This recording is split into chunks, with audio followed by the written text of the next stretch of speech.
Hi my lovelies, welcome back to my channel, and for everybody who is new, I'm Leorah and I'm so glad you found me. So sweeties, today we're going to do a video that has really very little to do with makeup, and I hope you're still interested because today I'm going to share a couple of random facts about me. I think it's six random facts, and I'm going to just, talk a little bit about that so you can get to know me a little bit better, because I do believe that you will be surprised about a few of them at least, So anyway, that is what we're doing here. And of course, sweeties, if you're new here, if you just found me, I'm Leorah. As I already told you, I'm 41 years old. I'm a makeup artist and stylist from Jerusalem, Israel, and you're welcome to join because we're having a lot of fun here on my channel. It is mostly about makeup. It is a little bit content about head wraps, a little bit lifestyle, like what we're doing today, and that is what it is. So please feel free to subscribe because there is more room in my kingdom. Okay, sweeties, let's go into the random facts. So the first thing that I want to actually address is something that I get asked so many times, and I don't feel like I should do a dedicated video on this, but maybe I'm just going to address it one more time, okay? Because also in the comments on my social media, why, Leorah, are you wearing two different size earrings? Now, today I'm not. But usually I do. I always have a short earring here and usually a long one here, or whatever, a different one here. That is not because I'm weird. It is, and it's not my choice. I didn't want to do that. But around the time when I started my YouTube channel, which is now almost 3 years ago, I started to have real problems with my ear, with this one. And that was that I've always been wearing really long earrings, partially also heavy earrings. I'm honestly not 100% sure how it happened and why, but I started to lose, I think it is cartilage or whatever it is in my ear. And it's actually happening on this one too, but it's not quite as severe here, so I can still wear big earrings here, but at some point I might have to just go to, I think it's called studs, right? I think so. So anyway, things like this, stud earrings, because I cannot have anything heavy here, because at some point if I'm wearing something heavy, it's just going to pull through. And that is really not what I want. Okay, so I looked already into getting surgery and whatever, but it is very expensive. It's not covered by health insurance because it's basically plastic surgery. And then I just figured I'm just going to make it my thing. Leorah is going to have different earrings, and that's what it is. So sometimes in life you just have to do it that way because sometimes you have to make a flaw into your thing. It's not really a flaw, but you know what I mean. So that is the reason. I do have a medical issue here on this ear. It might come also on this ear, and sometimes like today, because my dress is a little bit more casual today, so that's why I just went with the small earrings. But usually I do of course have the different earrings, as you probably have noticed. Yeah, so that is the first random fact that I wanted to share. Then the second one is this girl right here is really a cowgirl in disguise. I love everything country music. I love the clothes. I love the lifestyle. I love cowboys. Sweeties, give me cowboys. And the animals, of course. I love animals so bad, So I grew up in a country setting, basically in Germany, not on a farm or anything, but in a small village where there are more animals than people. And I also used to have horses. I used to even ride in competitions, not anything like of significance, but I was good, and I love to be on horseback, and I love to be outside and feel the wind in my face and all of that. So the thing is, you probably wouldn't believe that for a second when you see me like this now, with nail polish and with all of that, and the does that make much sense to you? Yeah, but that is actually where I'm coming from. I was a nature girl. Also, as a child, I was always outside if the weather permitted it. We were building huts in the forest and who knows what. That is what we did. This is how I grew up. And my father, God bless his soul, he actually used to say that I was born with manure between my toes. Because this is how I was, I was always looking for animals. I was like, if I didn't have animals myself, I was finding them in nature, like injured animals, and bringing them home and trying to, I don't know, nurse them back to health, which rarely worked. But anyway, I tried. So yeah, so that is that. And maybe that's also why I'm taking in rescue animals now, because it is, it's kind of that is where my heart is too. I'm a cowgirl. I'm a real cowgirl, you know, and I love horses so bad, and I miss it, you know. Now I'm living in a big city, and there's no way that I can have horses, and now I have 7 kids. Like, who has money for a horse now, you know? But anyway, that is where my heart was for so long, you know, and it kind of still is, because I really, I'm the kind of girl, you know. Now I appreciate beauty and stuff like this in this sense too, but I can see the beauty in the nature and in all of that too, you know, in just putting your cold hands on a warm horse, you know, and just smelling the horse. There is so much beauty in this. There is so much beauty. So anyway, yeah, so that is that. I'm a cowgirl in disguise, and actually one of my besties lives in a cowboy country in the US, in one of them. I guess there are several regions where there are cowboys, but she lives in Wyoming, and I so badly want to go and visit her. I would love to be on a farm or something and just help out for like 2 weeks or something, you know, to get it back into my system, to work with my hands in that sense, and like do stuff like this, you know. I would love that. So anyway, that was the second point. Very passionate about this. By the way, no, I have to add one more thing. That is also part of that point, okay? Because when I immigrated to Israel, I actually wasn't sure that I wanted to be here because I was like, am I going to go home to my roots, or am I going to go to Australia and become a cowgirl? Because at that time I was watching McLeod's Daughters, which is a TV series from Australia. And it's basically about a farm that is run by young women. And I love that show. I loved it so bad. And I felt like, yeah, this is what I want to do, because of where I emotionally came from and what my passions were back then, you know? So I basically applied to Australia and also to the place in Israel where I would potentially go. And then I was just waiting for whatever comes back. And then I went to Israel because they answered first. But anyway, I would have been a very good cowgirl, I promise. So anyway, point number 3. Let's go into that one. Okay, so I used to dress mostly black till I was about 30 years old. Yeah. So of course that was long before I started my YouTube channel, because I believe I started my YouTube channel when I was something like 38, maybe. But yeah, till after my 4th child was born, I was wearing mostly black, or let's say dark colors, and no patterns. No patterns. If I wore something that was colorful or a little bit more colorful, like a dark wine red or something like this, then it was a plain color without any patterns. That had largely to do with me just not having found myself, but also because I was like super, like 4 times extra large or something. That is what I was wearing.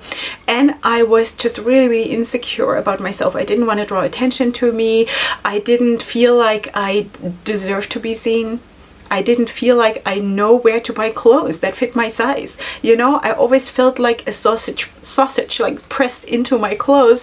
And of course, with my huge weight loss, of course, all of that changed. I had suddenly way more options to dress and to do like whatever I want. Yeah, but that is that. This is a not very known fact about me, that I actually come from a background that is very dark in the sense of the way I dressed. Point number 4, I'm a registered nurse by profession. Of course, after that, I also became a certified professional makeup artist, but my first profession was becoming a registered nurse. I started to study that when I was 17, and I studied for 3 years. And after that, I also worked in my profession. Now, why did I become a nurse? Because, and that is the point that I want to make, I wanted to join the army. I wanted to be a nurse in the army because I had this romantic thing. I had this thing, this is how I'm going to meet my husband. I'm going to marry a soldier. He's going to be gorgeous and I'm going to save him and all of that. So it sounds stupid, yeah, but I was young, you know. So anyway, that is why I became a nurse. I didn't become a nurse to, I don't know, like work in a normal hospital. I wanted to be in an army hospital. I wanted to be, I don't know, even like at the front in the war or something. That is what I wanted to do. In my free time, I was wearing army clothes. In that time, back then, okay, before I came to Israel, I didn't even own a skirt. I didn't even own a skirt. I was wearing army clothes. I was never, I have to point that out, I was never part of a gang. I was never into anything violent or anything. I was not this kind of gangster, I don't know what.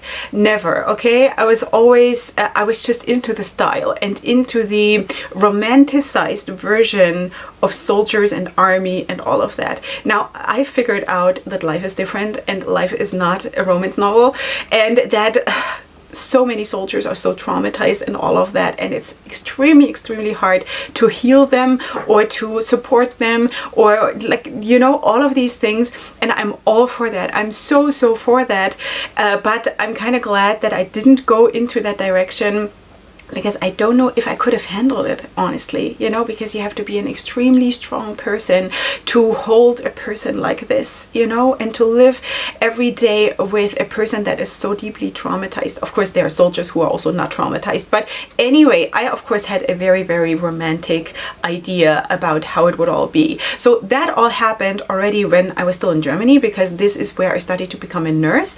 And back then, I honestly don't know how it is now, but back then we still had a lot of army bases from US soldiers in Germany, and I went to, when they had festivities going on and stuff like that, I went there and I just strolled around and looked at the army bases, and I was like, oh wow, this is so my thing, because I'm also very much into discipline and things like this. I love that. I need it, you know, I'm totally thriving with discipline. So just saying. So anyway, that was that. And then when I came to Israel, I actually again applied to become a nurse in the army. By then I was 25 years old, and they actually told me, they accepted my application, but they said, you know what, we have so many young people coming into the army, we'll probably not need you. And that is honestly what happened. So then I just got married instead. But anyway, so that is that. So I wanted to actually be in the army. That's what I wanted to do.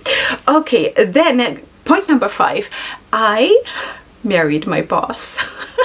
So yeah, so that sort of connects to the last point that I made, because I started to look for work here when I was in Israel, and because I couldn't work as a nurse because my German license of, like, German nursing license, or however it's called, was not recognized in Israel. Of course, the German license is a very good license. It's just that one has to convert it, one has to take another test, and one has to, you know, do all these things, and I hadn't done that. So I was looking for a job. So what could I do? Back then, of course, I didn't work in makeup or anything. So what could I do? Languages. So what did I look for? Like a translating job or some office job where I could work in English and maybe also in German, because back then also my Hebrew was very new, you know. So I was actually getting into an office job, and this is how I met my husband. He was one of my bosses, and I snatched him. Yeah, I did. It sounds like this sounds like soap opera. It kind of was not. But nevertheless, I'm very glad that my life turned out that way, because he is a very kind person and a wonderful husband. And he is 21 years older. So that is maybe also a fact that not a lot of people know. And I wish I could show you my husband, but he refuses to come here on my channel. He wants to stay private. Okay, so anyway, that is that. So yeah, I married my boss. All right, so besides that, the last thing that I want to share with you is maybe something that might also surprise you. And I was actually thinking about that in connection to the upcoming Valentine's Day. Now, Valentine's Day is kind of international now, but it's not really our Jewish Valentine's Day. It's not really. It's more like, I guess, in the Christian world, because our sort of Valentine's Day is usually in August. But it doesn't matter, okay? So because we have, of course, all the Valentine's releases now in the palettes that are coming out and all of that. So I was filming actually a video that you probably have seen already, because by the time you're seeing this video, that is already live. I filmed a video about all the Valentine themed palettes that I have in my collection. So I started thinking about this whole thing about Valentine's Day and all of these things, and I felt like, wow, you know, whoever loves me or whoever wants to gift something to me, and I'm talking like about a spouse or like some guy that I was dating before or whatever, it is very hard to please me, because chocolates, I'm not eating chocolate, you know? And cut flowers, and that is the point that I want to make. Go away from me with cut flowers, because if you're lucky, I'm going to throw them in your face, because I hate cut flowers. I love flowers. I love plants. I love nature, as I already told you in my second point when I talked about the cowgirl life. But I hate it when things are being cut down for me. Now, does that make sense because I'm eating meat? Well, yeah, okay. But flowers, why? Why would anyone try to make me happy by killing these beautiful flowers? I don't get it. I don't want that. My husband has learned it. He actually tried in the first years of our marriage to every Friday before Shabbat bring home flowers. And in the beginning, I graciously accepted it. But at some point I said, please don't do it. I see what you're doing. I see your heart behind it. You want to be nice and you wanted to, you know, to give me like a sign of your love, but I don't want it. I mean, the love, yes, but not the flowers. I don't. Please, you know, don't do that. I'd rather not get anything. So it is very, very hard for my husband to actually give me something that I like. Because also, for example, jewelry, he doesn't have my taste. He tried to give me jewelry and I ended up not really wearing it. I didn't exchange it or anything, but I didn't really end up wearing it because it's not my style, you know, and that might also be partly because of the age difference. But anyway, you know, so at some point we just sort of settled on, I just buy it myself and consider it a gift from him because it just makes so much more sense. But yeah, so the point that I wanted to make is don't give me flowers. Don't give me flowers. Not that any one of you does, but just saying that is something that I absolutely hate. And thank God in my family, everybody knows by now that this is not going to make me happy. All right, sweeties. So those were a few random facts. I think there is going to be potential for more of these kinds of videos. So let me know if you would be up for that, if that is interesting for you to just learn a little bit more about me. Of course, you can also ask questions, okay? And then, of course, I'll decide if this is something I want to answer or not, but feel free to ask. I can absolutely also do a Q&A or something like this in the future if there is the demand for it. The last time I asked if someone wants to do a Q&A, I actually got just 2 questions. So I figured like, no, that is just not enough to fill a video. But if you have questions, then let's collect them and maybe we can do a Q&A at some point. Okay, sweeties, that is it for today. Of course, as always, you will find my makeup in the description box as well as my social media, which I highly recommend you follow, and also my discount codes for different brands if you want to use them. Besides that, of course, as I already said, leave your comments in the comment section. And if you're new here, please subscribe to my channel. Again, I would absolutely be thrilled to have you. And I will see you here next time for my next video. And up until then, definitely go ahead and sparkle. Hugs and kisses. Bye.